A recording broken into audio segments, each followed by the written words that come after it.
Drama की starting में हम शेंग फेंगशन को देखते हैं, जहाँ पर उससे कोई पूछ रहा था, डॉक्टर शेन, क्या आप श्योर हैं आप हमारा रिसर्च टेस्ट ज्वाइन करना चाहती हो? ज्वाइनिंग के बाद आपकी आइडेंटिटी को सीक्रेट रखा जाएगा। इस प्रोग्राम को सक्सेसफुल बनाने से पहले आपको अपने सारे रिलेशनशिप से कट ऑफ करने होंगे। कि हमने सुना है आपके हस्बैंड और आपका बेटा आपसे बहुत ज्यादा प्यार करते हैं और आपका बहुत खुशहाल परिवार है, तो आई होप आप इस प्रोजेक्ट को केयरफुली कंसीडर करें। वो भी इस बात के लिए हाँ बोल देती है। उसके दिमाग में चल रहा था, एक बार मैंने सोचा था मेरी हैप्पी फैमिली है और मैं इस दुनिया की हैप्पीएस्ट वुमन हूँ। इसके बाद हमें एक दिन पहले का सीन दिखाया जाता है। पर फेंगशन का बर्थडे था और उसका हस्बैंड उससे कह रहा था हैप्पी बर्थडे। यहाँ पर उसका बेटा भी उसे विश करता है। वो दोनों साथ में उसके गाल पर किस करते हैं। यहाँ पर फेंगशन का बेटा उससे कहता है मम्मा चलो एक विश मांगो। यहाँ पर फेंगशन जब विश मांगने लग जाती है तब यहाँ पर उसका बेटा कहता है ये डिनर कब खत्म होगा, हमें शेन के पास भी तो जाना है ना। यहाँ पर फेंग अपने बेटे को चुप करवा देता है और कहता है शेन का नाम अपनी मॉम के सामने मत लो। यहाँ पर यान भी इस बात के लिए ओके बोलता है। यहाँ पर जियान कहता है इट्स ओके मॉम, हमारी फुसफुसाने की आवाज को नहीं सुन पाएंगी। यहाँ पर वो कहता है मैं तो बस इस चीज का वेट कर रहा हूँ कि आप मॉम को डिवोर्स दे दोगे और मैं शेन को मॉम बुलाऊंगा। यहाँ पर वो अपने बेटे से कहता है तुम्हारे डैड को तुम्हारी मॉम को डिवोर्स देना इम्पॉसिबल है। यहाँ हम देखते हैं फेंगशन ने ये सब कुछ सुन लिया था। वो अपनी फैमिली की तरफ देखती है जहाँ पर उसके लिए वो लोग हैप्पी बर्थडे सॉन्ग सिंग कर रहे थे। फेंगशन के दिमाग में चल रहा था मेरा हस्बैंड इस सिटी का सबसे रिचेस्ट मैन है, 3 साल पहले तक इसने मुझसे हमेशा प्यार करा। फिर सोचती है कि 28 बर्थडे तक इन लोग को पता ही नहीं चला कि मुझे भी फुसफुसाने की आवाज आ जाती है। यहाँ पर ये लोग इस चीटिंग और बिट्रेयल पर हंस रहे हैं। प्रेजेंट में ये सब कुछ फेंगशन याद कर रही थी। यहाँ पर वो डॉक्यूमेंट लेते हुए कहती है ये क्या है और फिर उसको ओपन करती है। यहाँ पर एक पर्सन उसकी तरफ हाथ बढ़ाते हुए कहते हैं वेलकम डॉक्टर शेन, आपने हमें ज्वाइन कर लिया है। अभी यहाँ पर हाथ मिलाती है पर वो पर्सन बताता है आपके पास सिर्फ 5 दिन है अपनी फैमिली को गुड बाय करने के लिए और 5 दिन बाद सारी की सारी इंफॉर्मेशन कम्प्लीटली इरेज कर दी जाएगी। नेक्स्ट सीन में हम फेंगशन को उसके घर पर देखते हैं। वहाँ पर उसका हस्बैंड उसके लिए ग्लास ऑफ मिल्क रखता है और कहता है डियर वाइफ तुम ब्रेकफास्ट कर लो। यहाँ पर हान भी अपनी मॉम को गुड मॉर्निंग बोलता है। यहाँ पर वो रिंग दिखाते हुए कहता है ये वो बर्थडे गिफ्ट है जो मैंने और डैड ने आपके लिए प्रिपेयर करा है, ये आपको मैं कल देना भूल गया था। पर फेंग कहता है देखो ना वाइफ इसे एक बार। हाँ वो भी उसको देख लेती है। यहाँ पर वो रिसर्च सेंटर का सीन याद करती है। यहाँ पर शेन से एक लड़की पूछ रही थी कि ये रिंग तुम्हारे बॉयफ्रेंड ने दी है। तो शेन कहती है मुझे ये मेरे बॉयफ्रेंड ने दी है और ये एक एंगेजमेंट रिंग है और उसने कहा है कि उसने खुद से डिजाइन करवाई है और ये पूरी दुनिया में सिर्फ और सिर्फ एक ही है, तो मैं उसको कल ये वापस कर दूंगी। आफ्टर ऑल मैं सिर्फ और सिर्फ एक रिंग से पागल नहीं बन सकती। हमें पता चलता है शेन फेंगशन की स्टूडेंट है। यहाँ पर शेन फेंगशन से पूछती है मैं ठीक बोल रही हूँ ना, पर फेंगशन भी उसकी बात पर स्माइल कर रही थी। देखते हैं जियान फेंगशन को बता रहा था मॉम डैड ने ये रिंग डिजाइन करवाई है, पूरी दुनिया में ये सिर्फ और सिर्फ एक ही है। यहाँ पर फेंगशन से कहता है तुम मेरे दिल में हो, साथ ही तुम हमारी फैमिली का ब्राइटर स्टार हो। इस रिंग को ले लो और ट्राई करो 1 साल के अंदर तुम मुझे एक लवली डॉटर भी दे सको, फिर हमारी फैमिली कंप्लीट हो जाएगी। यहाँ पर जियान भी कहता है हाँ मॉम मुझे भी एक सिस्टर चाहिए। देखते हैं फेंग यहाँ पर उसको रिंग पहनाने ही लगा था तभी उसका फोन बज जाता है। हाँ तो वो अपने फोन को पलट देता है। तभी फेंगशन उससे पूछती है तुम ये फोन क्यों नहीं उठा रहे हो, फिर वो कह देता है ये एक स्पैम कॉल है। यहाँ पर फेंगशन उसको देखने ही लगी थी तभी यहाँ पर फेंग तुरंत उस कॉल को उठा लेता है। कहता है कहा था ना कि यहाँ पर दोबारा कॉल मत करना, क्यों किया। हाँ दूसरी तरफ से शेन कह रही थी सुनो ना हस्बैंड ने वो गिफ्ट रिसीव कर लिया है जो तुमने मुझे भेजा था, बहुत ज्यादा काइंड हो और आज रात 8 बजे आ जाना, मैं तुम्हारा इंतजार करूंगी।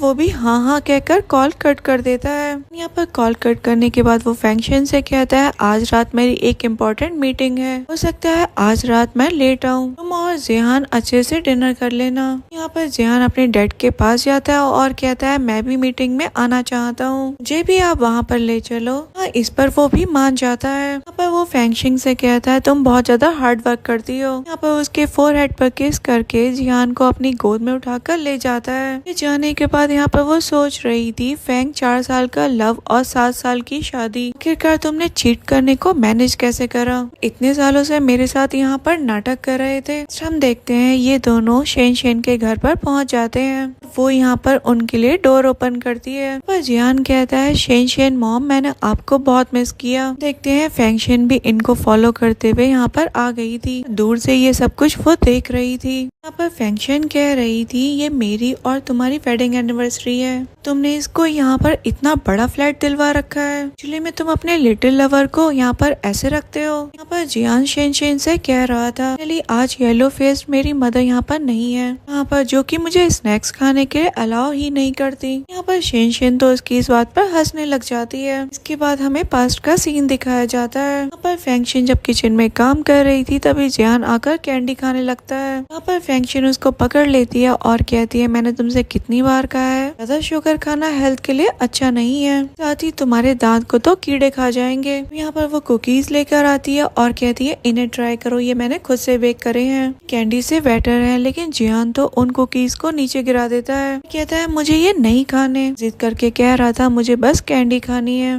में फेंगशिन ये सब कुछ याद कर रही थी और वो कह रही थी जियान मुझे तुम्हें वर्द देने में बहुत ज्यादा दिक्कत हुई थी, बहुत ज्यादा मुश्किलों से मैंने सरवाइव करा था, बस बिकॉज मैं तुम्हें स्नैक्स नहीं खाने देती हूँ तो तुम दूसरी वुमन को अपनी माँ समझ रहे हो। यहाँ पर फेंग शेन की मेड से कहता है बच्चे को डिनर करवाओ। हम देखते हैं शेन फेंग को रिड्यूस करते हुए कहती है हस्बैंड चलो हम भी डिनर करते हैं, पर फेंग शेन से कहता है तुम ही तो मेरी डिनर हो। पर शेन फेंग से कहती है मुझे तो उस येलो फेस्ड वुमन से नफरत है जो तुम्हें सेटिस्फाइड नहीं कर सकती। पर फेंग कहता है क्योंकि वो तुम्हारी जैसी वर्सेटाइल नहीं है। पर फेंग शेन सोच रही थी तो ये है मेरे हस्बैंड की चीटिंग पार्टनर, और ये तो वो निकली मेरी पुअर स्टूडेंट जिसको 6 साल पहले मैंने स्पॉन्सर करा था, मेरी मोस्ट वैल्यू स्टूडेंट। पर फेंग शेन तो उनको साथ में जाता हुआ देखकर रो रही थी। नेक्स्ट सीन में हम फेंग शेन को लॉयर जेन के साथ देखते हैं। पर लॉयर जेन फेंग शेन से पूछते हैं क्या आप श्योर हो, क्या आप सही में अपनी सारी की सारी प्रॉपर्टी मेरे नाम पर डोनेट करना चाहती हो?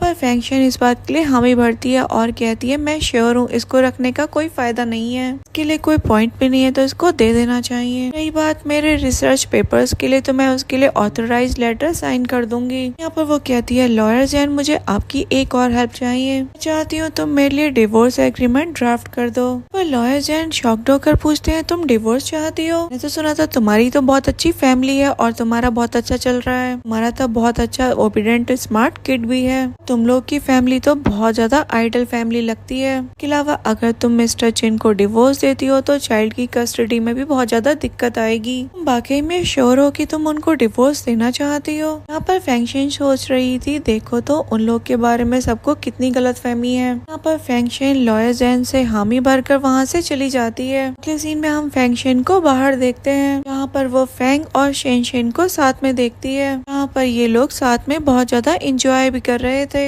हम देखते हैं वो लोग फेंग शेन को देख लेते हैं, तभी फेंग शेन भी उनके पास आती है। देखते हैं इन लोग की तो उसे देखकर एकदम से हवाइयां ही उतर गई थी। यहाँ पर शेन फेंग शेन से पूछती है आप यहाँ पर क्या कर रही हो? फेंग शेन कहती है वैसे मुझे तुमसे ये सवाल पूछना चाहिए कि तुम यहाँ पर क्या कर रही हो? पर जियान कहता है मॉम मैंने डैड से कहा था कि वो मुझे यहाँ पर खिलाने के लिए आए। यहाँ पर हम अचानक से शेन से भी मिल गए। यहाँ पर तभी जियान कहता है मैं डैड का अच्छे से ख्याल रखूंगा, आपको बिल्कुल भी चिंता करने की जरूरत नहीं है। हम देखते हैं फेंग शेन जियान से कहती है मुझे तो तुम्हारे साथ बहुत ज्यादा इजी फील होती है। यहाँ पर जियान फेंग शेन को सॉरी बोलता है और कहता है मुझे आपके पीठ पीछे से कैंडी नहीं खानी चाहिए थी। फेंग शेन कहती है अब फर्क नहीं पड़ता, तुम्हारा जितना दिल करे तुम उतना खा सकते हो, ऐसे भी मुझे तुम्हारी कोई भी फिक्र नहीं है। उसके दिमाग में चल रहा था जियान तुम्हें दूसरी वुमन इतनी पसंद आ रही है, वो भी अपनी मदर के तौर पर, मुझे भी तुम्हारी चिंता करने की जरूरत नहीं है। यहाँ पर फेंग कुछ गलत नोटिस करता है और फेंग शेन से पूछता है तुम्हें अचानक से क्या हो गया? यहाँ पर उसका फॉरहेड चेक करता है और कहता है चलो जल्दी से घर चलो, तुम आराम करो, मैं तो बहुत तेज फीवर हुआ है। यहाँ पर वो उसको गोद में उठाकर ले जाने लगता है। पर फेंग शेन के दिमाग में चल रहा था ये आदमी कितने ज्यादा हिपोक्रिटिकल होते हैं, मुझे चीट कर रहे हो और यहाँ पर ये प्रिटेंड कर रहे हो कि तुम मेरे प्यार में हो, जैसे तुम ऐसे ट्रीट करते हो जैसे मैं बिल्कुल बेवकूफ हूँ। शेन को देखते हैं जिसको ये सब कुछ देखकर उसका तो खून खौल रहा था। अगले सीन में हम देखते हैं फेंगशिन बेड पर लेटी होती है और यहाँ पर फेंग उसका ख्याल रख रहा था। यहाँ पर फेंगशिन फेंग से पूछती है क्या तुम्हें काम पर नहीं जाना है क्या। यहाँ पर फेंग उससे कहता है तुम्हारी इतनी बुरी हालत है और तुम मुझसे कह रही हो मैं काम पर चला जाऊँ, तुमसे ज्यादा जरूरी मेरे लिए कुछ भी नहीं है। यहाँ पर वो उसके सर पर हाथ फेरा रहा था और हम देखते हैं तभी वहाँ पर शेन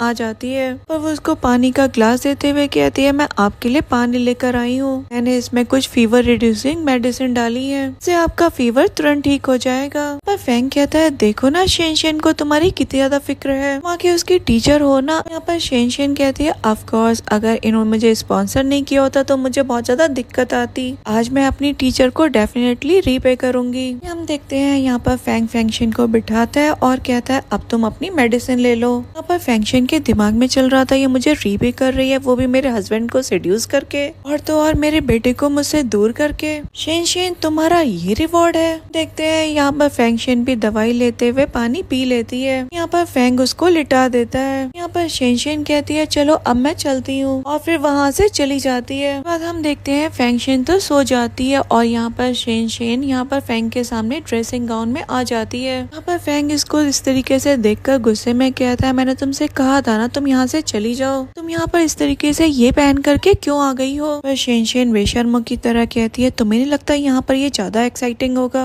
यहाँ पर फेंग कहता है शेन से मैं तुमसे बता रहा हूँ चली जाओ, हमारे बारे में इसको कुछ भी पता चलता है तो ये बहुत ज्यादा खराब होगा, पता है बहुत ज्यादा दिक्कत आ जाएगी, इसके साथ हमें ये सब कुछ खत्म भी करना पड़ेगा और तुम सिर्फ और सिर्फ यहाँ पर ये सब कुछ एक्साइटमेंट के लिए कर रहे हैं, अपने दिमाग में इस तरीके का कोई भी थॉट मत लेकर आना। वो तो अपने ड्रेसिंग गाउन को खोलने लग जाती है और कहती है टीचर ने अभी मेडिसिन ली है और यहाँ पर ये तो अच्छे से सोती रहेगी, बेफिक्र रहो, इसको इसके बारे में कुछ भी पता नहीं चलेगा। ये कह करके वो उसके नजदीक आकर सेड्यूस करने लग जाती है। हम देखते हैं ये दोनों यहाँ पर फेंगशिन के सामने ही साइड में लेटकर दूसरे के साथ इंटीमेट होने लग जाते हैं। सीन में हम फेंगशिन को देखते हैं जो कि अपनी अलमीरा चेक कर रही थी, वहाँ पर उसको वही ड्रेसिंग गाउन मिलता है, में उसको एक बाल भी मिल जाता है जिससे उसको बहुत ज्यादा गुस्सा आता है। वो उस ड्रेसिंग गाउन को निकाल कर उसको डिस्ट्रॉय करने लग जाती है। यहाँ पर वो गुस्से में सारा सामान नीचे फेंक कर बैठ जाती है। हम देखते हैं फेंगशिन को नॉशियस फील होने लग जाता है। वो वॉशरूम जाती है और तभी अपना प्रेगनेंसी टेस्ट लेती है, यहाँ पर वो पॉजिटिव आया था।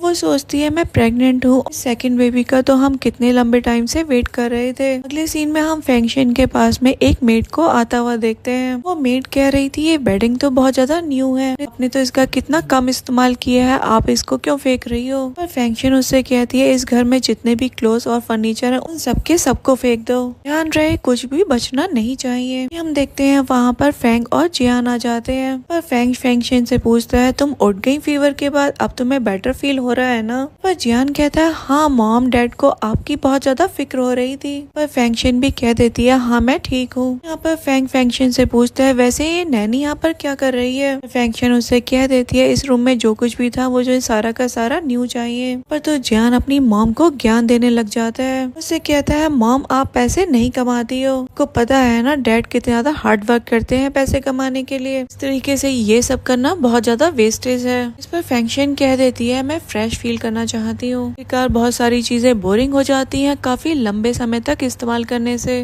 पर फेंग कहता है अगर तुम टायर्ड हो गई हो तो मैं तुम्हें नई दिलवा दूंगा। ये कह करके वो जियान को गोद में उठा लेता है और कहता है वैसे भी डैड तो तुम्हारी मॉम के लिए ही कमाते हैं ताकि वो खर्च कर सके, मॉम जो चेंज करना चाहे वो कर सकती है। हम देखते हैं जियान कहता है मॉम मुझे आपके कुकीज चाहिए। फेंगशिन उससे कह देती है जाओ नैनी के साथ जाकर सुपरमार्केट से खरीद लाओ, ये मुझे बाहर जाकर कुछ काम करना है। यहाँ पर फेंग जियान को गोद से उतारता है, कहता है तुम जो लेना चाहो मैं तुम्हें ला सकता हूँ। हम देखते हैं फेंग को एक कॉल आ जाती है, वो उसको इग्नोर करता है। तभी फेंगशिन उससे कहती है तुम्हारी कोई जरूरत नहीं है मैं जा रही हूँ। ये कह करके वो चली जाती है। अगला सीन हम हॉस्पिटल का देखते हैं जहाँ पर फेंगशिन को स्ट्रेचर पर ले जाया जा रहा था। पर नर्स उससे कह रही थी मिस शेंग आपकी वैली में जो बेबी है वो एक हेल्दी डॉटर बेबी है। क्या आप श्योर हो आप उसे मारना चाहती हो? तो मिस्टर चिन को इस बारे में पता चला तो यहाँ पर फेंगशन कह रही थी मैं श्योर हूँ। हम देखते हैं यहाँ पर तो वो फेंट हो जाती है। अगले सीन में हम फेंगशन को देखते हैं जो कि अबॉर्शन करवाने के बाद अपने घर लौट जाती है। कर देखती है घर पर डिवोर्स एग्रीमेंट भी आ गए थे, उन्हें साइन कर एक बॉक्स में रख देती है। यहाँ पर वो अपने फोन चेक करती है, देखती है शेन ने फेंग और जियान के साथ में एक फोटो पोस्ट करी है। के बाद हम एक क्लब का सीन देखते हैं। यहाँ पर शेन फेंग और जियान के साथ पहुँच गई थी। यहाँ पर फेंग ड्रिंक कर रहा था। देखकर एक पर्सन कह रहा था मिस्टर चिन की तो काफी अच्छी अल्कोहल टॉलरेंस है।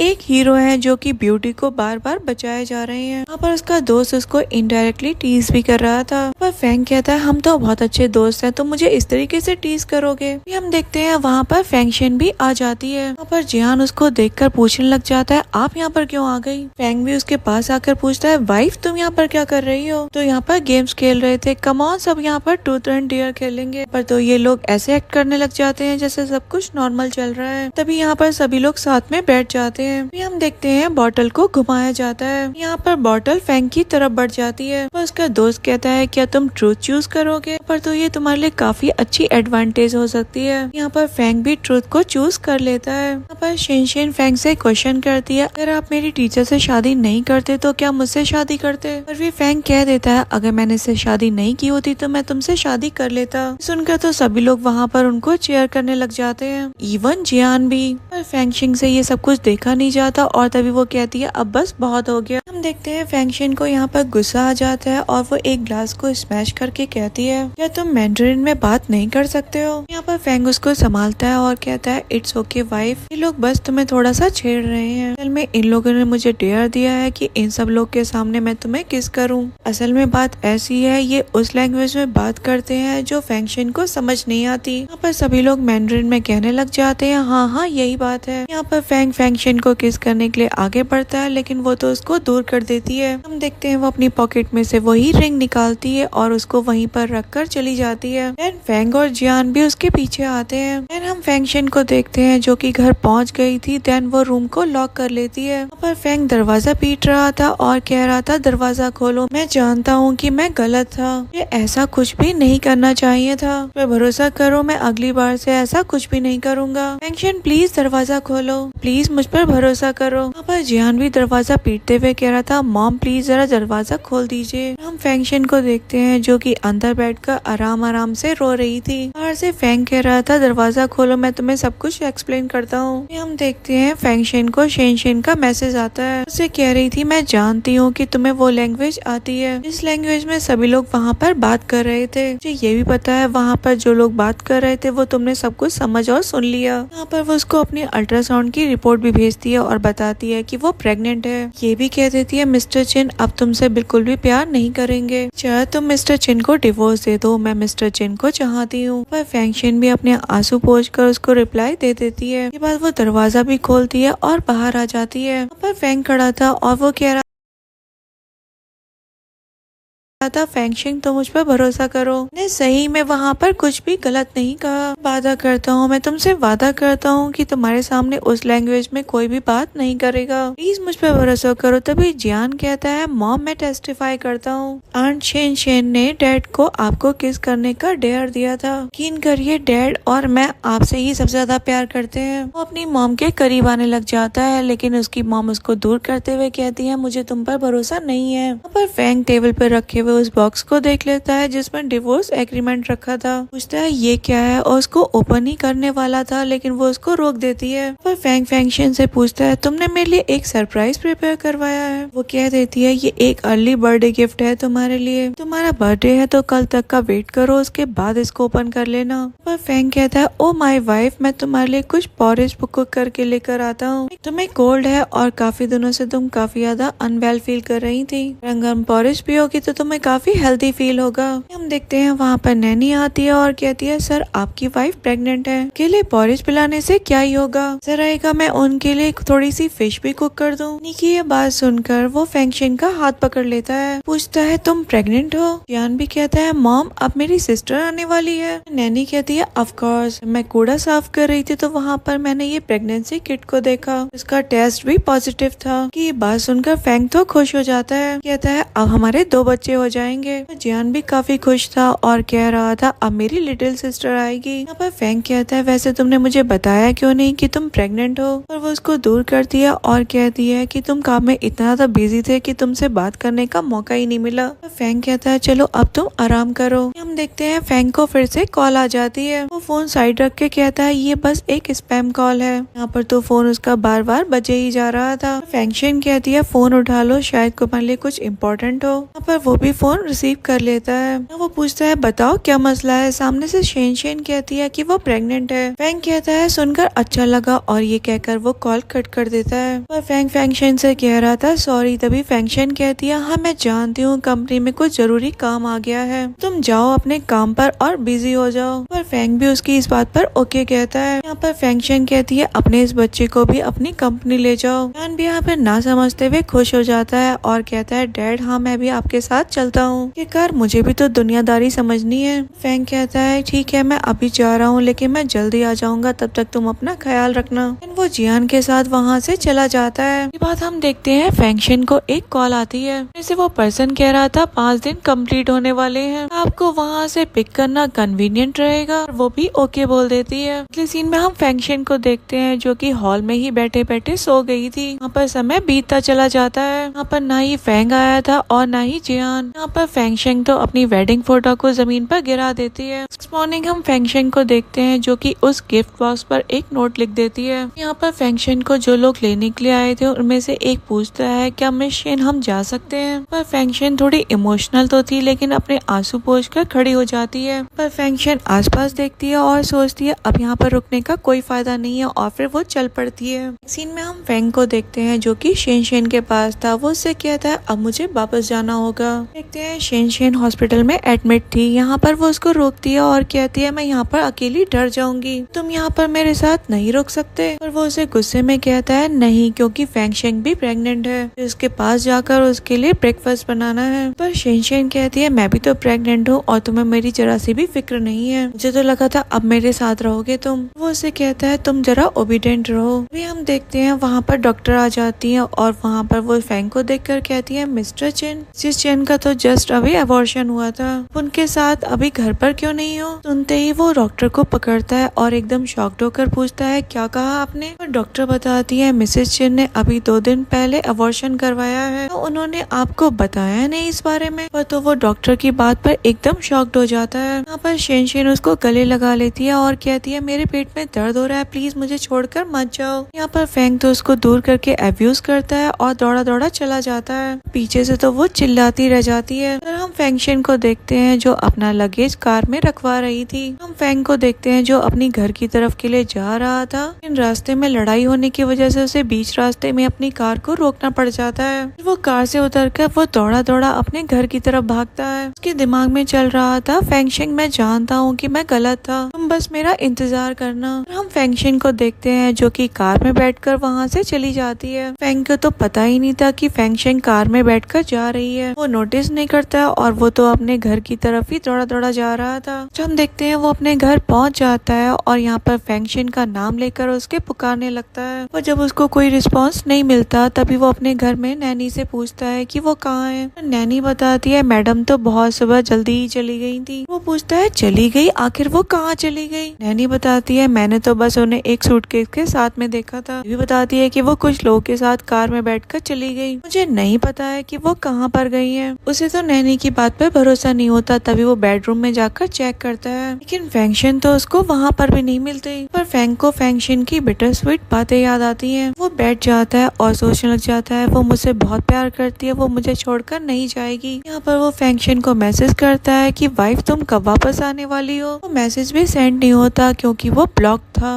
वो उसको कॉल लगाता है लेकिन उसका नंबर भी नहीं मिल पाता। वो कहता है इम्पॉसिबल, मैंने तो उसके लिए हॉलिडे गिफ्ट प्रिपेयर करा था, मुझे ऐसे अकेला छोड़ करके नहीं जा सकती। हम देखते हैं वो बाहर आता है और उस बॉक्स के ऊपर लिखे हुए नोट को पढ़ता है। वो स्माइल करता है और कहता है मुझे तो पता ही था, फैंगशन ने मेरे लिए सरप्राइज प्रिपेयर करा था, पक्का मुझे छोड़कर नहीं जाएगी। जब वो उस बॉक्स को ओपन करता है तो उसमें तो डिवोर्स एग्रीमेंट रखे हुए थे। उन्हें देखकर वो एकदम शॉक्ड हो जाता है, कह रहा था इम्पॉसिबल, ये इम्पॉसिबल है, आखिरकार वो मुझे कैसे डिवोर्स कर सकती है, मुझे और अपने चाइल्ड को अबेंडन करना कैसे फेयर कर रही है। स्माइल करता है और कहता है ये सब कुछ बस इसलिए होगा क्योंकि मैं काम से लेट आ रहा हूँ। वो एक कॉल करता है और कहता है मेरी वाइफ घर से चली गई है, जल्द से जल्द उसका पता लगाओ, कैसे इंसान को ढूंढो जो उसको मेरे पास वापस लेकर आ सके। जब वो पीछे पलटता है तो वॉल पर तो उसकी वेडिंग फोटो ही नहीं लगी थी। वो पास की फोटो फ्रेम को देखता है जिसमें भी फोटो गायब थी, तो उसकी आंखों में आंसू आ गए थे और वो कह रहा था मैं डिवोर्स के लिए एग्री नहीं करता हूँ, इस तरीके से मुझे गुस्सा दिलवाना बंद करो, प्लीज जरा जल्दी से घर वापस आ जाओ। हम देखते हैं उसको एक कॉल आ जाती है, सामने से वो पर्सन उसे बता रहा था आपकी वाइफ की सारी इन्फॉर्मेशन को वैनिश कर दिया गया है। देखने से ऐसा लग रहा है इस नाम का कोई भी पर्सन एग्जिस्ट ही नहीं करता हो। ये बात सुनकर वो कहता है ये कैसे पॉसिबल हो सकता है, तुम्हारा कोई भी बहाना नहीं सुनना, जल्दी से जाकर देखो। बात वो बहुत ज्यादा गुस्से से कह रहा था और कॉल कट करने के बाद वो उस फोन को फेंक देता है। हम फेंग को देखते हैं जो कि फैंक्शन की याद में बहुत ज्यादा ड्रिंक कर रहा था। वो सोच रहा था फैंक्शन आखिरकार तुम कहाँ हो, पर वो टीवी पर फैंक्शन के लेक्चर्स को देख रहा था। पर उसको रियलाइज होता है कि फैंक्शन को उसके बारे में सब कुछ पता था। हम देखते हैं वो सड़क पर फैंक्शन की फोटो लेकर लोगों से पूछने लग जाता है क्या उन्होंने उसको देखा है। उसको हर जगह से निराश रिस्पॉन्स ही मिल रहा था, पर वो बहुत ज्यादा सैड हो जाता है और याद करने लग जाता है कैसे उसने और फैंक्शन ने वेडिंग सर्टिफिकेट लिए थे। फैंग ने फैंक्शन से प्रॉमिस किया था कि अब तुम मेरी वाइफ हो, दुनिया में मैं तुम्हें सबसे ज्यादा खुश रखूंगा। अब वो याद कर रहा था कैसे बार में उसने फैंक्शन को बिट्रे करा था। तभी उसको रोड पर एक वुमन नजर आती है और वो सोचता है ये फैंक्शन है। वो उसको रोकता है लेकिन वो तो कोई और ही निकलती है। पर तो वो बहुत ज्यादा परेशान हो जाता है और वो कह रहा था वाइफ आखिरकार तुम कहाँ हो। ये भी याद कर रहा था कैसे फैंक्शन ने उसे इन्फॉर्म किया था कि वो प्रेग्नेंट है। वो सभी लोग इस बात से कितने ज्यादा खुश हुए थे। पर वो ये भी याद करता है कैसे जियान ने उस दिन उसके बर्थडे वाले दिन कहा था कि मैं तो आपके डिवोर्स का वेट कर रहा हूँ। जिनमें फैंग को उसकी गलतियों का बहुत बड़ा रिग्रेट हो रहा था। देखते हैं एक पर्सन की वजह से फैंक्शन की फोटो गिर जाती है। यहाँ पर फैंग उस फोटो को उठाकर क्लीन करता है। यहाँ पर वो बस सोच रहा था तुम मुझे एक और चांस दे दो, तुम्हें पक्का एक अच्छा इंसान बनकर दिखाऊंगा। हम फैंग को बैठा हुआ पाते हैं। यहाँ पर उसका एक वर्कर आता है और बताता है फैंक्शन के बारे में ज्यादा कुछ पता नहीं चल पाया है, लेकिन लास्ट उनकी एक वी चैट मिल गई है।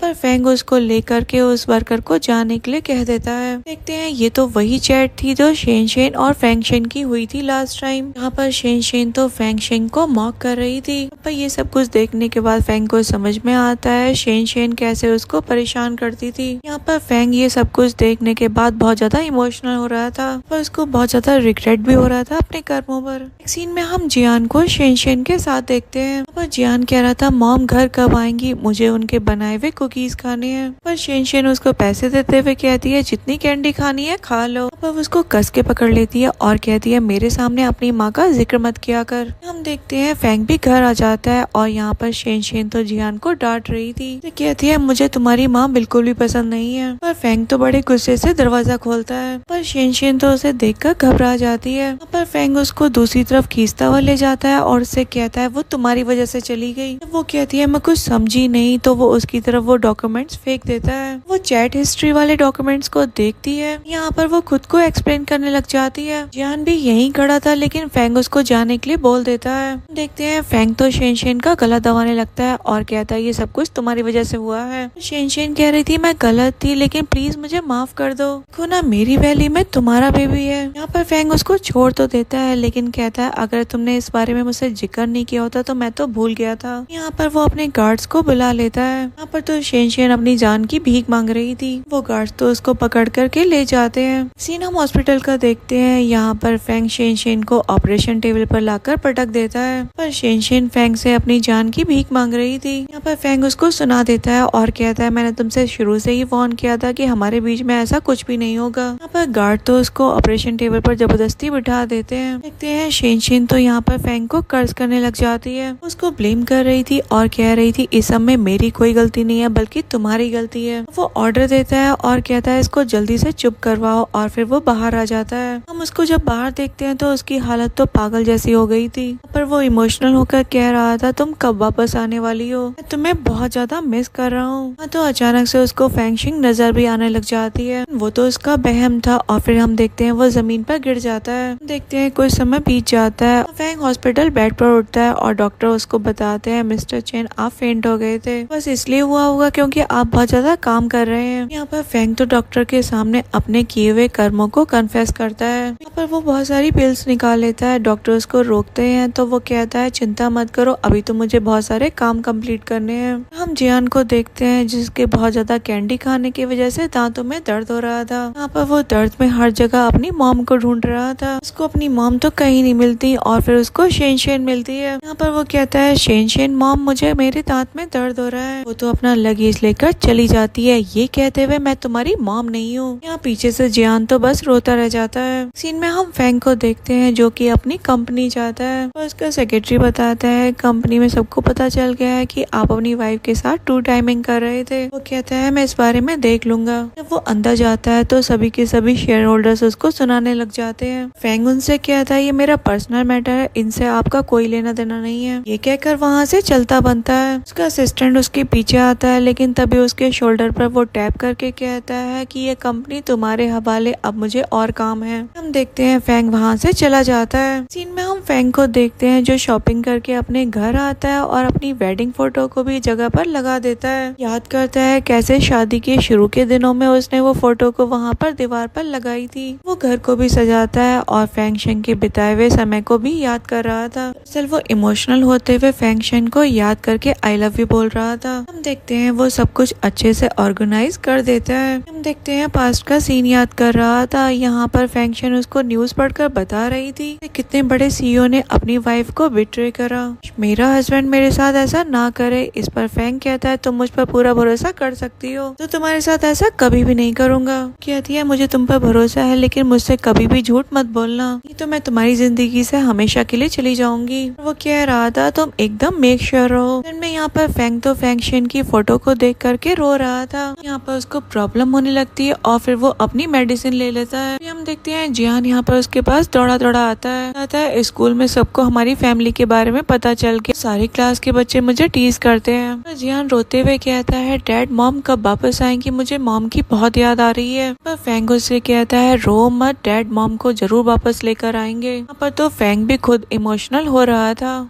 नेक्स्ट सीन हम रिसर्च लैब का देखते हैं जहाँ पर फेंग शेन काम कर रही थी। तभी उसके सामने टेस्ट रिजल्ट आते हैं जिन्हें देखकर वो खुश हो जाती है। यहाँ पर वो मिस्टर वेंग को भी दिखाती है जिसे देखकर वो काफी खुश होते हैं। कहते हैं हमारी chemical biological research next level पर चली गई है। इसके बाद फेंग शेन से कहते हैं ये हमारे लिए बहुत ज्यादा ब्लेसिंग है कि तुमने हमारे इंस्टीट्यूट को ज्वाइन करा। यहाँ पर फेंग शेन उनसे कहती है डिंग वेंग आप काफी ज्यादा काइंड हार्टेड हो, तो अपनी कंट्री को सर्व करने के लिए अपना बेस्ट देना चाहती थी। इस इंस्टीट्यूट का भी शुक्रिया करना चाहती हूँ क्योंकि इसने मुझे अपॉर्चुनिटी दी। और डीन वेंग कहते हैं ओके अब से तुम मेरी स्टूडेंट हो। यहाँ पर वो दोनों हैंडशेक करते हैं। जब हम फेंग और जियान को देखते हैं जो हर जगह पैम्पलेट्स लेकर घूम रहे थे, हर किसी को देते हुए कह रहे थे हे मेरी वाइफ मिसिंग है। किसी से पूछ रहे थे क्या आपने उन्हें देखा है, और तो हर कोई ना में जवाब देता है। फेंग यहाँ पर कह रहा था तुम जो चाहो मैं तुम्हें देने के लिए तैयार हूँ। जियान भी पूछ रहा था क्या आप लोगों ने मेरी मॉम को देखा है। यहाँ पर वो वुमेन ना में जवाब देकर उसका पैम्पलेट उसे लौटाकर चली जाती है। यहाँ पर फेंग जियान को अपनी गोद में उठाकर वहाँ से ले जाता है। सीन में हम फेंग शेन को लैब में काम करता हुआ देखते हैं। उसके पास में जॉन ग्यू नाम का एक लड़का आता है। वो सैंपल रखते हुए फेंग शेन से कहता है ये रहे सैंपल, काफी लेट हो चुका है अब तुम्हें भी आराम करना चाहिए। पर फेंग शेन भी उसकी इस बात पर ओके बोल देती है। यहाँ पर फिर भी वो अपना काम कर रही थी। सीन में हम फेंग को देखते हैं जो कि फेंग शेन की फोटो दिखाकर डॉक्टर से पूछता है कि आपने इसको देखा है। पर डॉक्टर भी हामी भरती है और रिपोर्ट देते हुए कहती है ये मिसेस चेन की रिपोर्ट है। वो एक हेल्थी बेबी गर्ल को कैरी कर रही थी। कितनी ज्यादा दुख की बात है ना। और ये कह करके डॉक्टर वहाँ से चली जाती है। पर फेंग जब वो उस रिपोर्ट को देखता है तो एकदम से कोलैप्स होकर नील डाउन होकर जमीन पर गिर जाता है। इसी तरफ हम फेंग शेन को देखते हैं जो कि लेक्चर दे रही थी। यहाँ पर वो अपनी रिसर्च को सबके सामने प्रेजेंट कर रही थी और सभी लोग उसके लिए तालियां बजा रहे थे।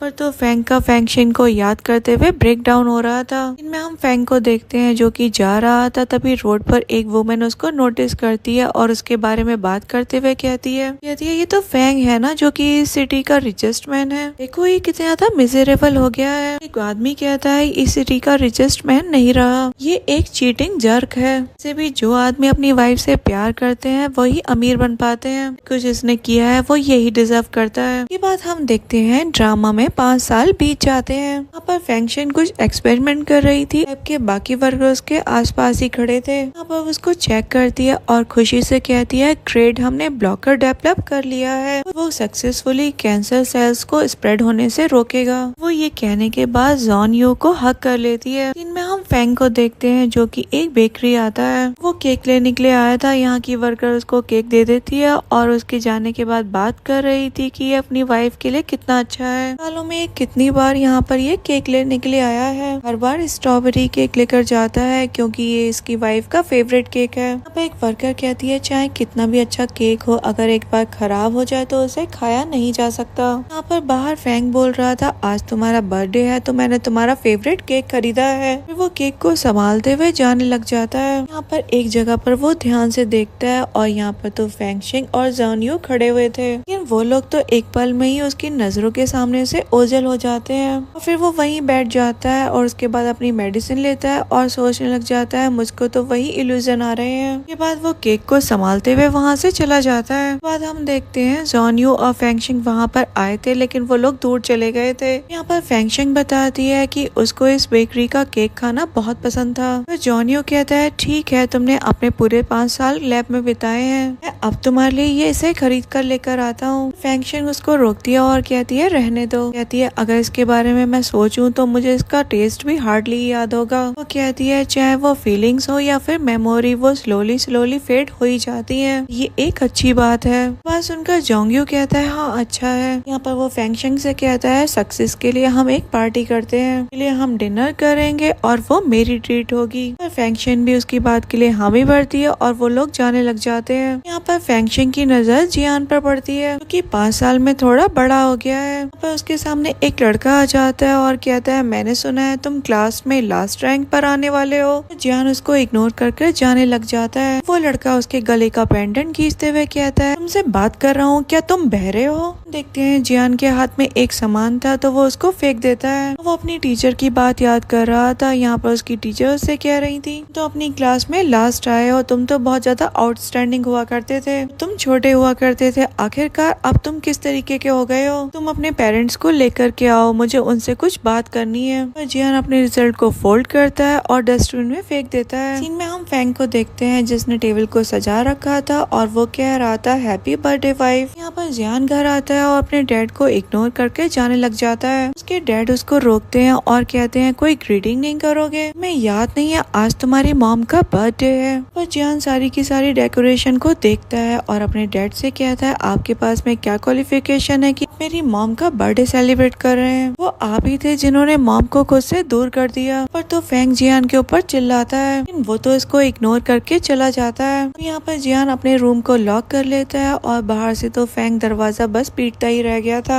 फिर हम जियान को देखते हैं जिसके हाथ में चोट लगी हुई थी। वो अपना लंच बॉक्स ओपन करता है, इसमें कुछ स्टार शेप कुकीज थे। वो अपनी मॉम को याद करता है। यहाँ पर उसकी मॉम उसको कुकीज देते हुए कहती है इसे ट्राई करो, ये मैंने बेक करे हैं। इनमें वो ये सब कुछ याद करते हुए रो रहा था और उस कुकी को खा रहा था। वो कह रहा था मैं कुकी बना सकता हूँ मॉम, हैप्पी बर्थडे। यहाँ पर फैंग फिर से डाइनिंग टेबल के पास आ जाता है और वो एज्यूम कर रहा था कि फैंगशिंग उसके साथ ही है। वो ग्लास से चीयर्स करके उसको हैप्पी बर्थडे कहकर ड्रिंक करने लग जाता है। पर टीवी पे उस रिसर्च के बारे में न्यूज चल रही थी जिससे फैंगशिंग जुड़ी थी। पर न्यूज एंकर बता रही थी कि वो सक्सेसफुल हो चुकी है, कैंसर को रोका जा सकता है, इसकी सक्सेस 90% है। यहाँ पर फैंग उस न्यूज को देखकर सोचता है वाह ये सब कुछ चाइना में डेवलप हुआ। यहाँ पर उसके दिमाग में आता है शायद ये सब कुछ फैंगशिंग भी अटेंड करे। यहाँ पर वो यही सब कुछ सोचते हुए एक कॉल लगाता है, कहता है मैं भी जाकर उसे अटेंड करना चाहता हूँ। एक सीन में हम फैंगशिंग को देखते हैं जिसको डीन बुला रहे थे। फैंगशिंग उनके पास जाती है और कहती है सर आप मुझे याद कर रहे थे? और डीन उससे कहते हैं मैं चाहता हूँ तुम समिट में हमारे इंस्टीट्यूट को रिप्रेजेंट करो। फैंगशिंग कहती है मैं टीचर, मुझे नहीं जाना चाहिए, आप ही चले जाइए। और डीन कहते हैं फैंगशिंग तुम मेरी सबसे ज्यादा प्राउड स्टूडेंट हो, ट्रक को बनाने में तुम्हारा कंट्रीब्यूशन सबसे ज्यादा है, यहाँ पर तुम्हें मेरे साथ हम्बल होने की जरूरत नहीं है। यहाँ पर फैंग फैंगशिंग कुछ कहती तभी जेंग्यून बोल पड़ता है मैं इसके साथ चला जाऊंगा, पर मैं इसके साथ लैब में काफी लंबे टाइम तक रहा हूँ तो वहाँ पर भी मैं इसको कंफर्टेबल रखूंगा। पर फैंगशिंग उसकी बात सुनती है और फिर वो डीन के सामने वहाँ पर जाने के लिए मान जाती है। यहाँ अगला सीन हम सबमिट का देखते हैं, पर फैंग भी पहुँच गया था। यहाँ पर लोग बात कर रहे थे इस रिसर्च के लिए तो ये इंस्टीट्यूट 5 साल तक सबसे कट ऑफ रहा। ये कितनी ज्यादा ग्रेट बात है ना। यहाँ पर एक पर्सन कहता है मैंने सुना है यहाँ पर यंगेस्ट साइंटिस्ट ने भी काम करा है। आई होप मैं उनको यहाँ पर आज देख पाऊँ। देखते हैं यहाँ पर फैंग बैठा हुआ था और वो सोच रहा था फैंगशिंग तुम आखिरकार कहाँ पर हो। हम देखते हैं वहाँ पर होस्ट आ जाता है और कहता है आप सभी का यहाँ पर स्वागत है। पर होस्ट इंस्टीट्यूट की तारीफ करता है और उसके बाद साइंटिस्ट का यहाँ पर वेलकम करता है। यहाँ पर दरवाजा खुलता है और जेंग्यू की एंट्री होती है। यहाँ पर जेंग्यू स्टेज पर आता है और कहता है हेलो एवरीवन। बताता है कि मैं इस इंस्टीट्यूट का प्रोफेसर हूँ और मैं बहुत ज्यादा हैप्पी हूँ इस समिट में पार्टिसिपेट करके।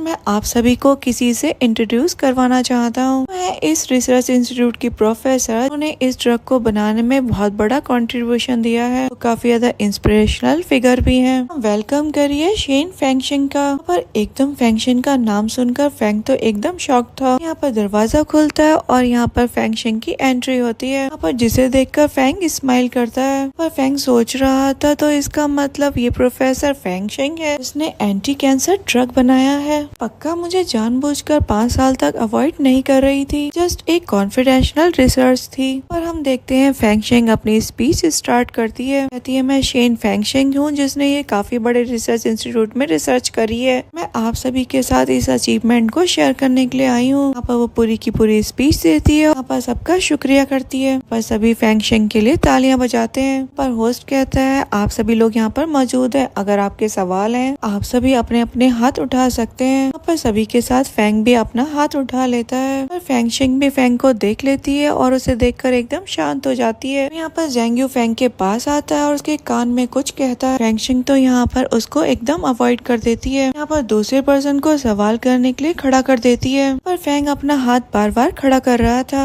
फैंगशिंग उसको सवाल करने के लिए एक बार भी खड़ा नहीं करती। पर फैंग सोच रहा था कि उसने अभी तक मुझे माफ नहीं करा है। उसके बाद हम देखते हैं होस्ट फैंगशिंग को उसका प्राइज हैंड ओवर कर देता है। यहाँ पर फैंग सभी से कहती है आप सभी का यहाँ पर आने का शुक्रिया। प्रेस कॉन्फ्रेंस यहीं पर खत्म होती है और मेरी बात सुनने के लिए आप सभी का शुक्रिया। यहाँ पर वो सभी लोग को बो करती है। यहाँ पर सभी लोग उसके लिए तालियां बजाते हैं और फैंगशिंग जेंग्यू के साथ वहाँ से चली जाती है। यहाँ पर फैंग तो ये सब कुछ देखकर शॉक था और वो उसके पीछे जाता है। उसके बाद हम फैंग को देखते हैं जो बाहर फैंगशिंग का वेट कर रहा था। यहाँ पर डोर ओपन होता है और सभी लोग बाहर निकलने लगते हैं। हम देखते हैं फैंग यहाँ पर फैंगशिंग को पकड़ लेता है। उससे कहती है छोड़ो मुझे। तभी वो कहता है मैं जानता हूँ कि मैं गलत था, मुझे माफ कर दो। 5 साल ये बहुत ज्यादा मुश्किल से बीते हैं, हमारे बिना हमारे इतने लंबे रिलेशनशिप के लिए मुझे माफ कर दो। ना हाथ छोड़ा कर जाने लगती है लेकिन वो तो उसका हाथ छोड़ने को तैयार ही नहीं था। वो उसका हाथ पकड़कर कह रहा था अगर तुम मुझसे अभी भी नाराज हो तो मुझे हिट कर सकती हो। यहाँ पर तो वो उसे जबरदस्ती करे ही जा रहा था, बार बार कह रहा था कि वो उसे छोड़ करके ना जाए। यहाँ पर फैंगशिंग उसको सुना देती है और कहती है आखिरकार तुम खुद को समझते क्या हो। कह देती है कि वो उसकी कोई भी गलती माफ नहीं करने वाली है और ये कहकर वो जाने लगती है। यहाँ पर फैंग कहता है मैं तुम्हारे बिना नहीं जी सकता, पर वो उसको खूब सुना देती है और कहती है अब मुझे जाने दो। जब वो जाने लगती है तो यहाँ पर फैंग उसको फिर से पकड़ने आता है। हम देखते हैं वहाँ पर जेंग्यू आ गया था। वो उससे कहता है ये तुमसे कह रही है कि तुम उसे छोड़ दो तो तुम उसे क्यों नहीं छोड़ रहे हो। पर फैंग जेंग्यू से लड़ता लेकिन फैंगशिंग बीच में आ जाती है और कहती है अब हमारा तलाक हो चुका है। यहाँ पर फैंग कहता है मैं डिवोर्स के लिए एग्री नहीं करता और जब तक मैं एग्री नहीं करूंगा तो मेरी वाइफ रहोगी। फैंगशिंग कहती है मेरे पास तुम्हारी चीटिंग के लिए एविडेंस है, मैं कोर्ट में जमा कर दूंगी और उसके बाद तुम्हें मुझे डिवोर्स के लिए एग्री होना ही पड़ेगा। यहाँ पर जेंग्यू फैंगशिंग को अपने साथ ले जाता है। पर फैंग भी उनके पीछे जाने की सोच रहा था लेकिन गार्ड आकर उसको रोक देते हैं। कहते हैं रिसर्च इंस्टीट्यूट के प्रोफेसरों के मसलों में मत पड़ो। वो पूरी कोशिश कर रहा था लेकिन वो उसको रोक करके वहाँ से चले जाते हैं। और उनके जाने के बाद फैंग के दिमाग में चल रहा था फैंगशिंग इस बार मैं तुम्हें कहीं पर भी जाने नहीं दूंगा। देखते हैं फैंग एक कॉल लगाता है।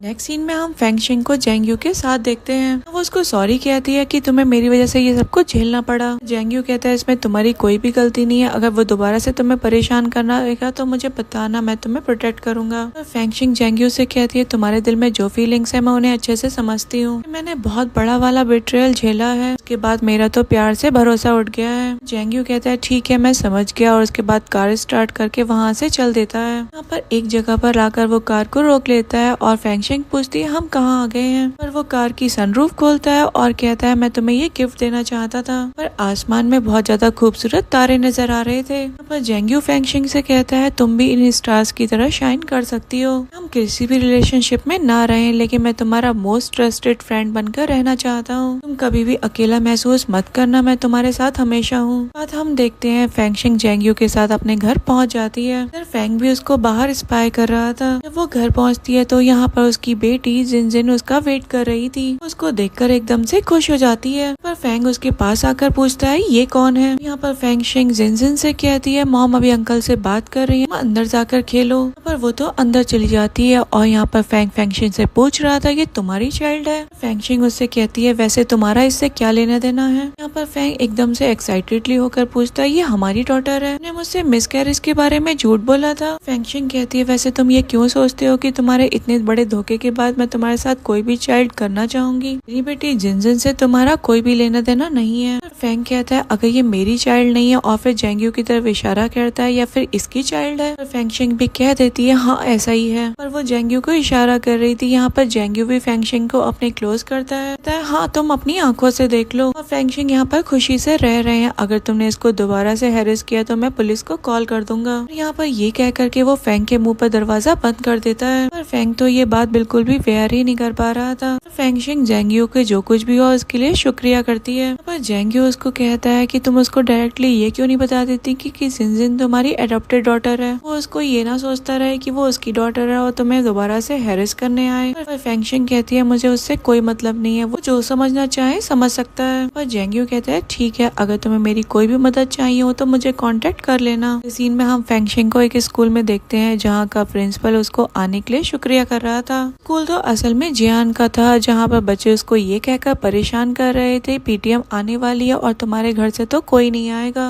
वो उनको साइड करके चला जाता है। यहाँ पर देखते हैं जियान को उसकी टीचर देख लेती है और कहती है तुम्हारे पेरेंट्स को आने के लिए बोला था, तुम उनको लेकर क्यों नहीं आए। पर जियान तो कुछ बहाना कर देता है। उसकी टीचर उसको अपने साथ ले जाती है। हम फेंगशिंग को देखते हैं जिसके पास जिनजिन दौड़ी दौड़ी आती है और पूछती है मॉम आप मुझे लेने के लिए आई हैं। यहाँ पर फेंगशिंग भी जिनजिन को गोद में उठा लेती है और प्रिंसिपल से कहती है कि मैं आपसे थोड़ी देर में आकर राफ्ता करती हूँ। हम जियान की क्लास का देखते हैं जहाँ पर बच्चे एंटी कैंसर ड्रग के प्रोफेसर के बारे में बात कर रहे थे। यहाँ पर फेंगशिंग का जिक्र होता है तो जियान तो एकदम शॉक्ड हो जाता है। जब उसको रियलाइज होता है कि उसकी मॉम स्कूल आई है तो उनको देखने के लिए वो वहाँ से भागा भागा जाता है। हम फेंग को देखते हैं जिसको इन्फॉर्म किया जाता है आज उसके बेटे की पीटीएम है, लेकिन वो इस बात को काफी लाइटली ले रहा था। देखते हैं उसके असिस्टेंट की कॉल आती है और उसको बता रहा था आज फेंगशिंग भी स्कूल आई है, पर वो ड्राइवर से जल्द स्कूल कार ले जाने के लिए बोल देता है। फिर हम जियान को देखते हैं जहाँ पर वो उस दरवाजे को पीट रहा था जिसमें फेंगशिंग थी। देखते हैं वहाँ पर जिनजिन आती है और कहती है ब्रदर अंदर मीटिंग चल रही है और तुम अंदर नहीं जा सकते। पर जिनजिन कहती है तुम वेट कर लो, मेरी मॉम जब आएंगी तो तुम उनसे मिल लेना। अब यहाँ पर जियान जिनजिन के हाथ में एक पेपर देखता है और उसे छीन कर कहता है तुम्हें ये कहाँ से मिला। जिनजिन कहती है ये मेरी मॉम के हैं। पर वो उनसे लेने की सोच ही रही थी, लेकिन यहाँ पर जियान उससे उसकी फोटो भी ले लेता है। जियान उससे पूछता है ये कौन है और यहाँ पर जिनजिन कहती है ये मेरी मॉम है। ये बात सुनकर वो एकदम शॉक्ड हो जाता है, पर वो जिनजिन को पुश भी कर देता है। हम देखते हैं वहाँ पर फेंग आ गया था और जियान से कहता है जिनजिन तुम्हारी सिस्टर है, तुम उसको ऐसे पुश नहीं कर सकते।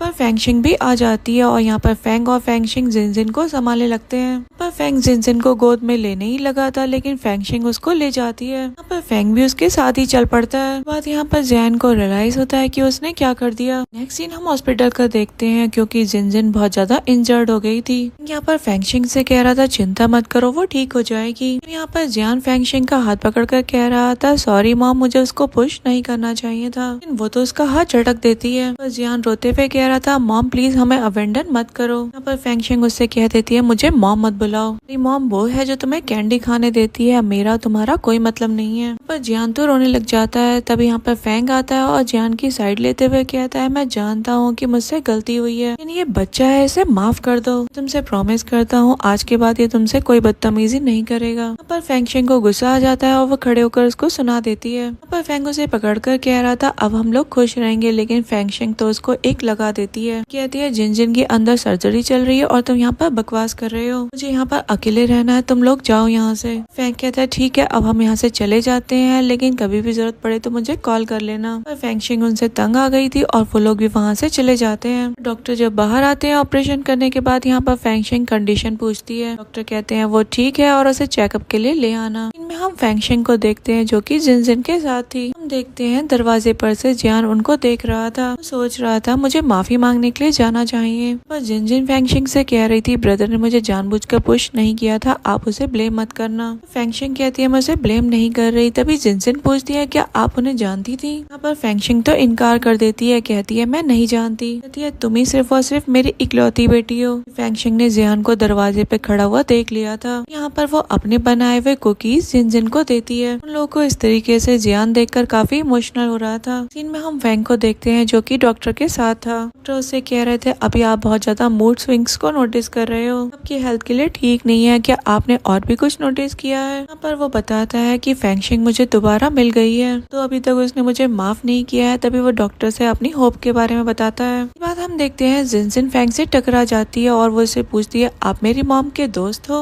वो भी इस बात के लिए हामी भर देता है। तभी वो जिन की एज पूछता है तो वो अपनी एज 5.5 ईयर बताती है। यहाँ पर फेंग एज्यूम कर रहा था कि फेंगशिंग को जाए हुए इतना टाइम हो गया है, जिन पक्का मेरी ही बेटी है। यहाँ पर वो जिन से कहता है चलो मैं तुम्हें खिलाने के लिए ले जाता हूँ। वो भी उसके साथ चल पड़ती है। पर पीछे से फेंगशिंग आ गई थी और वो उससे पूछ रही थी तुम कहाँ जा रही हो। बताती है अंकल मुझे खिलाने के लिए ले जा रहे हैं। वो फेंग से कहती है मुझे मेरी मॉम के पास जाना है। फिर वो उसके पास दौड़ी दौड़ी चली जाती है। हम फेंग को देखते हैं जिसने जिन का एक बाल प्लग कर लिया था। वो असिस्टेंट को कॉल करके पेटर्निटी टेस्ट करवाने के लिए कहता है। हम फेंगशिंग को देखते हैं जो जिन से कह रही थी जब तुम बिल्कुल ठीक हो जाओगी तो हम घर चलेंगे, आज मुझे काम पे जाना पड़ेगा, तुम यहाँ पर अपना अच्छे से ख्याल रखना। जिन भी कहती है हाँ मैं अच्छी बच्ची बनकर रहूंगी। बाद हम देखते हैं फेंगशिंग जाने लगती है। तभी बाहर उसको फेंग मिलता है। उसको बैग दिखाते हुए कहता है मैं जिन के लिए खाना लेकर आया हूँ। फेंगशिंग उसको सुना देती है और कहती है घर चले जाओ अपने। कहता है जिन मेरी डॉटर है, मैं उसे छोड़कर कैसे जाऊँ। यहाँ पर फेंगशिंग कहती है जो करना है करो। और वो उसको पकड़ लेता है। वो उसे छोड़ने के लिए कह रही थी लेकिन वो तो छोड़ ही नहीं रहा था। वहाँ पर जेंग्यू आ जाता है और फेंग को एक लगाकर गिरा देता है। जेंग्यू के गार्ड्स उससे कहते हैं तुम इनको फिर से हैरेस कर रहे थे, अब हमारे साथ चलो। पीछे से जेंग्यू और फेंगशिंग साथ में चले जाते हैं। जैसे फेंग तो बस उसको रोकता रह जाता है। इनमें हम देखते हैं फेंग के साथ पुलिस स्टेशन में इन्वेस्टिगेशन हो रही थी। यहाँ पर उसको चीटिंग के लिए भी एक्यूज किया जा रहा था। पर फेंग वहीं पर पड़ी हुई फोटोज को देखता है और रियलाइज करता है कि कैसे उसने फेंगशिंग को चीट किया था। तो पुलिस ऑफिसर उसको एक डॉक्यूमेंट देते हुए कहते हैं कि अब से आप अपनी एक्स वाइफ से नहीं मिल सकते।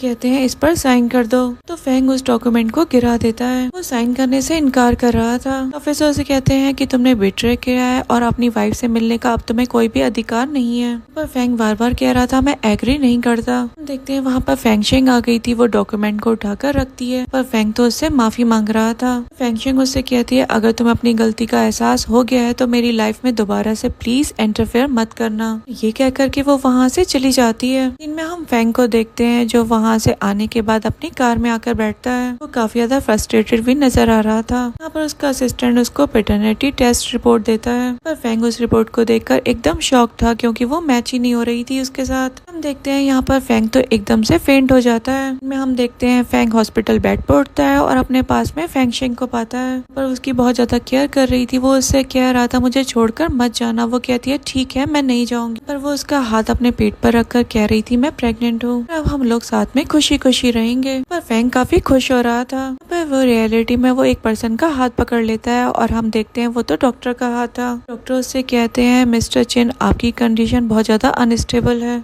आपके लिए न्यू डेवलपमेंट ट्रीटमेंट प्लान करा है। देखते हैं डॉक्टर के जाने के बाद में यहाँ पर फेंग टीवी पर चल रही न्यूज को देखने लगता है। सीन हम रिसर्च इंस्टीट्यूट का देखते हैं। यहाँ पर प्रोफेसर अनाउंस करते हैं खतरनाक जगह पर प्रोफेसर्स की जरूरत है। तो यहाँ पर कौन जाना चाहेगा, यहाँ पर फेंगशिंग अपना नाम दे देती है। यहाँ पर डीन तो उसको मना कर देते हैं। वो बहुत ज्यादा रिक्वेस्ट करती है और जैन यू भी यहाँ पर उसकी ही अर्जी कर रहा था। देखते हैं सभी के सभी प्रोफेसर जानने के लिए तैयार हो जाते हैं और डीन भी इसके लिए मान जाते हैं। डीन हम हॉस्पिटल का देखते हैं। यहाँ पर फेंग के पास जिन आती है और पूछती है आप भी बीमार पड़ गए। फेंग जिन से कहता है मैं जल्दी ही ठीक होकर डिस्चार्ज हो जाऊंगा, मैं तुमसे एक सवाल कर सकता हूँ। कहती है ठीक है। यहाँ पर फेंग जिन से पूछता है तुम्हारे डैड कौन है। और जब जिन कहती है मेरे कोई डैड नहीं है, इस पर फेंग कहता है तुम्हारा क्या मतलब है। जिन उसे बता देती है कि असल में मेरी मॉम ने मुझे अडॉप्ट करा है। यहाँ पर जिन बताती है मुझे बाद में पता चला मेरी मॉम के हस्बैंड ने उन्हें बिट्रे करा था। मेरी मॉम अपनी डॉटर को बर्थ दे देती तो वो उस बैड गाय के पास रहने के अलावा कुछ नहीं कर पाती। पर फेंग उससे पूछ रहा था अगर वो बैड गाय तुम्हारी मॉम से अपोलोजाइज करे तो क्या तुम्हारी मॉम उसे माफ करेंगी। जिन कहती है ऑफ कोर्स नहीं, मेरी मॉम इतनी अच्छी है, वो उस बुरे इंसान के साथ आखिर क्यों रहेंगी। फेंग भी कह देता है हाँ तुम्हारी मॉम बेटर डिजर्व करती है। पर जिन फेंग को हक कर लेती है। वो कहती है अंकल आप जल्दी ठीक हो जाओगे, मेरी मॉम मुझे ढूंढ रही होंगी, मैं जाती हूँ, और बाय बाय कहकर चली जाती है। फेंग कह रहा था फेंगशिंग अगर तुम खुश हो तो मैं भी तुम्हारे लिए काफी खुश हूँ। हम जिन को देखते हैं जो कि चलते चलते गिर जाती है और उसके चिल्लाने की आवाज आती है। यहाँ पर फेंग भी दौड़ा दौड़ा वहाँ जाता है। सीन में हम देखते हैं डॉक्टर जिन को एग्जामिन कर रहे थे और फेंग उनके पास ही था। डॉक्टर पूछते हैं क्या ये तुम्हारी चाइल्ड है। कहता है मैं चाइल्ड की मदर का फ्रेंड हूँ। डॉक्टर रिपोर्ट देते हुए कहते हैं जल्दी से चाइल्ड के पेरेंट्स को यहाँ बुलाओ, सर में गहरी चोट आई है, अगर ये ऑपरेशन जल्दी नहीं करवा पाया तो ये चाइल्ड के लिए काफी खतरनाक बात होगी। कहता है मैं समझ गया। उसके बाद वो फेंगशिंग को कांटेक्ट करने की कोशिश करने लगता है। हम फेंगशिंग को देखते हैं जो उस खतरनाक जगह पर लोगों को रेस्क्यू कर रही थी। पर फेंग की कॉल आती है लेकिन वो उसको बिना ही सुने फोन कट कर देती है। यहाँ पर वो न्यूज देख रहा था और यहाँ पर उसको फेंगशिंग की थोड़ी सी क्लिप नजर आती है। अब वो अपने असिस्टेंट को कॉल करके कहता है जहाँ पर वो आपदा आई है वहाँ पर मेडिकल ट्रीटमेंट भिजवाओ। यहाँ पर वो जिन के रूम में जाता है और नर्स को वो डॉक्यूमेंट देते हुए कहता है को इस हॉस्पिटल के वेस्ट वार्ड में भेज दो, चाहता हूँ इसका इलाज काफी अच्छे से हो। फेंगशिंग को देखते हैं तभी वहाँ पर उसके पास जेंग्यू आता है और बताता है यहाँ पर बेस्ट ट्रीटमेंट आने वाला है। बस उनका फेंगशिंग काफी खुश हो जाती है। बस फेंगशिंग एक कॉल करती है और उसका मूड थोड़ा खराब हो जाता है। तो ऐसा देखकर जेंग्यू उससे पूछता है क्या हुआ, तो वो बताती है कि जिन को क्या हुआ है, उसे हॉस्पिटल से सब कुछ पता चल गया है। और वो जिन के साथ नहीं थी इसलिए इमोशनल हो रही थी। यहाँ पर जेंग्यू इसको कंसोल करके हक कर लेता है। सीन हम हॉस्पिटल का देखते हैं। यहाँ पर नर्स फेंग को बता रही थी आपकी और पेशेंट की किडनी मैच हो गई है, अगर आप अपनी किडनी डोनेट करते हो तो इसकी जान बचा ली जाएगी। निकले उसका असिस्टेंट उसे रोक रहा था और फेंग नर्स से कहता है ठीक है मैं किडनी डोनेट करने के लिए तैयार हूँ। सीन में डॉक्टर फेंग से पूछ रहे थे आप इस सर्जरी के लिए तैयार हैं। यहाँ पर वो जिन को देखता है, उसके बाद अपनी आंखें बंद कर लेता है। फेंगशिंग को देखते हैं जो डॉक्टर से पूछ रही थी सर्जरी कैसी रही, तो उसे बताते हैं सर्जरी काफी अच्छे से हो गई है और आप पेशेंट को डिस्चार्ज करवा के ले जा सकते हैं। फेंगशिंग राहत की सांस लेती है, उसको खुशी के आंसू भी आ गए थे। और डॉक्टर फेंग के बारे में बताने वाले थे लेकिन फेंग उन्हें रोक देता है। डॉक्टर फेंगशिंग से कहते हैं आपको डोनर का शुक्रिया अदा करना चाहिए। के लिए फेंगशिंग भी हामी भरती है। यहाँ पर जेंग्यू फेंगशिंग के पास आता है और कहता है हमें यहाँ से निकलना होगा, ये बिल्डिंग कभी भी गिर सकती है। देखते हैं तभी वहाँ पर फिर से भूकंप आ जाता है। हम डॉक्टर को देखते हैं जो कि कह रहे थे अभी तुमने किडनी डोनेट करी है, तुम्हें बहुत संभल कर रहना होगा। यहाँ पर फेंग के सेक्रेटरी को न्यूज मिलती है वहाँ पर बिल्डिंग में मलबा गिर गया है। फेंग को ये पता चलता है तो वो एकदम से उठ जाता है। जब नर्स उसके रूम में आती है तो वहाँ पर फेंग नहीं मिलता। ये बात वो डॉक्टर को बताती है। सीन में हम फेंगशिंग और जेंग्यू को देखते हैं जो कि पेशेंट्स को बचा रहे थे।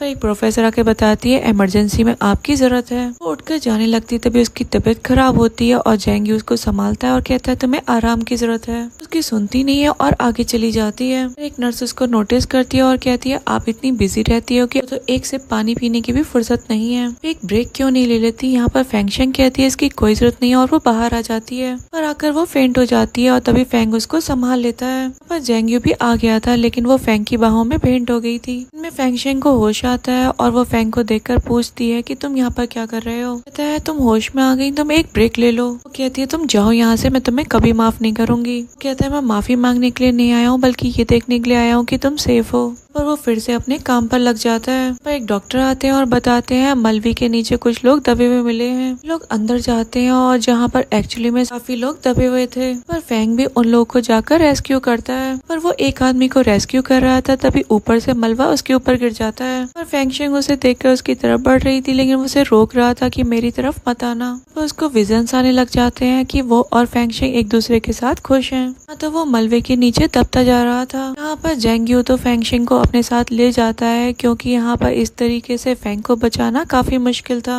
सीन में हम फैंगशिंग को टेंट के बाहर परेशान देखते हैं। यहाँ पर जेंग यू अंदर से आता है और कहता है सॉरी, मैंने अपना बेस्ट ट्राई करा लेकिन हम उसे नहीं बचा पाए। और फैंगशिंग फैंग के पास आती है और उसके चेहरे पर सफेद चादर हटाती है, तो वो उसे इस तरीके से देखकर रोने लगती है। पर जेंग यू फैंगशिंग को एक लेटर देता है और बताता है किडनी ट्रांसप्लांट भी फैंग ने किया था। सुनकर वो और ज्यादा रोने लग जाती है। कह रही थी तुम इतने बड़े स्टूपिड कैसे हो सकते हो, तुमने मुझे ये बात पहले क्यों नहीं बताई। वो लेटर को खोलकर देखती है जिसमें लिखा था आई एम सॉरी, अब मैं तुम्हारी हैप्पीनेस की ही विश करता हूँ। फैंगशिंग उसे पढ़कर बहुत ज्यादा जोर जोर से रोने लग जाती है। तो हम देखते हैं वहाँ पर रेस्क्यू किए लोगों के लिए सप्लाईज पहुँच जाती है, जिसे देखकर वो लोग काफी खुश हो रहे थे। उधर फैंगशिंग तो फैंग के लिए बहुत ज्यादा रो रही थी। सीन हम न्यूज का देखते हैं जहाँ पर बताया जा रहा था सभी लोगों को अच्छे से बचा लिया गया है। जियान भी वो न्यूज देख रहा था, तभी वहाँ से उठकर जा रहा था। देखते हैं जियान की टीचर उसको बताती है अब तुम्हारे ग्रेड धीरे धीरे इम्प्रूव हो रहे हैं। जियान कहता है मैं भी अच्छे से पढ़कर एक अच्छा इंसान बनना चाहता हूँ, जैसे कि मेरी मॉम और मेरे डैड हैं। सीन हम ग्रेवयार्ड का देखते हैं जहाँ पर फैंगशिंग फ्लावर्स लेकर फैंग की ग्रेव पर जाती है, पर वो एक लेटर भी रखती है और उसकी ग्रेव को देखकर स्माइल करती है और कहती है चिंता मत करो, वही करूंगी जो तुम्हारी इच्छा थी कि मैं अपनी जिंदगी खुशी से जीऊं। तो फैंग का खड़े होकर शुक्रिया करती है और वहाँ से चली जाती है। पर जेंग यू उसका वेट कर रहा था और उसके साथ वो चल पड़ती है। पर ये दोनों एक दूसरे के साथ काफी खुश थे और इसी के साथ इस ड्रामा की हैप्पी एंडिंग हो जाती है। Thanks for watching.